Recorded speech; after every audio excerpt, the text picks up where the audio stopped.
ಇನ್ನು 2A ಮೀಸಲಾತಿ ಕೊಡಿಸಿದ್ರೆ ನಿಮಗೆ ಸನ್ಮಾನವನ್ನ ಮಾಡ್ತೇನೆ. ಸಚಿವೆ ಲಕ್ಷ್ಮೀ ಹೆಬ್ಬಾಳ್ಕರ್ಗೆ ಮುರುಗೇಶ್ ನಿರಾಣಿ ಒಂದು ಆಫರ್ ಅನ್ನ ಕೊಟ್ಟಿದ್ದಾರೆ. 3 ತಿಂಗಳ ಟೈಮ್ ತಗೊಳ್ಳಿ, 2A ಮೀಸಲಾತಿ ಕೊಡಿ. 2A ಮೀಸಲಾತಿ ಕೊಟ್ರೆ 1 kg ಚಿನ್ನದ ಆಭರಣವನ್ನ ಮಾಡಿಸಿ ಕೊಡ್ತೇವೆ. ಎಷ್ಟು? 1 kg.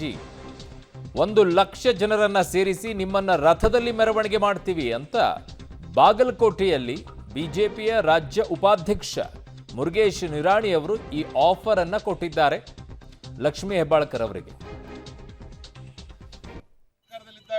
ಇದೇ ಬೆಳಗಾವಿ ವಿಧಾನಸೌಧದ ಸುವರ್ಣಸೌಧದ ಎದುರುಗಡೆ ನಮ್ಮ ಹೋರಾಟ ನಡೀತಿರುವಂತಹ ಸಂದರ್ಭದಲ್ಲಿ ಸಹೋದರಿ ಲಕ್ಷ್ಮೀ ಹೆಬ್ಬಾಳ್ಕರ್ ಮೇಡಮ್ ಅವರು ಆ ತುಂಬಿದ ಸಭೆಯಲ್ಲಿ ಒಂದು ಮಾತನ್ನ ಹೇಳಿದ್ರು.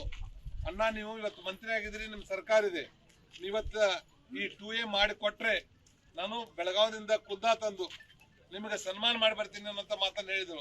ಒಂದ್ ವೇಳೆ ನಿಮ್ಗೆ ಆಗದೆ ಇದ್ದರೆ ನೀವು ನಮ್ಮ ಸರ್ಕಾರ ಬಂದ ಮೇಲೆ ನಾವು 3 ತಿಂಗಳಲ್ಲಿ ನಾವು 2A ಕೊಡ್ತೀವಿ, ಅವಾಗ ಒಂದು ಜೋಡ್ ಬಂಗಾರದ ಬಳೆಯನ್ನ ನೀವು ಕೊಡ್ಬೇಕನ್ನೋಂಥ ಮಾತನ್ನ ಅವತ್ತು ಹೇಳಿದ್ರು. ನಾ ಹೇಳ್ತೀನಿ ತಾಯಿ, ನಿಮ್ ಸರ್ಕಾರ ಬಂದ 3 ತಿಂಗಳಲ್ಲ, ಇವತ್ತು 18 ತಿಂಗಳಾಗ್ಯದ, 2 ವರ್ಷಕ್ಕೆ ಸಮೀಪ ಆಗ್ಲಿಕ್ಕೆ ಬಂತು. ನಾ ಇವತ್ತು ಮಾಡ್ಕೊಡೋದು ಕೇಳೋದಿಲ್ಲ, ಇನ್ನೂ 3 ತಿಂಗಳು ಟೈಮ್ ತಗೊಳ್ಳಿ.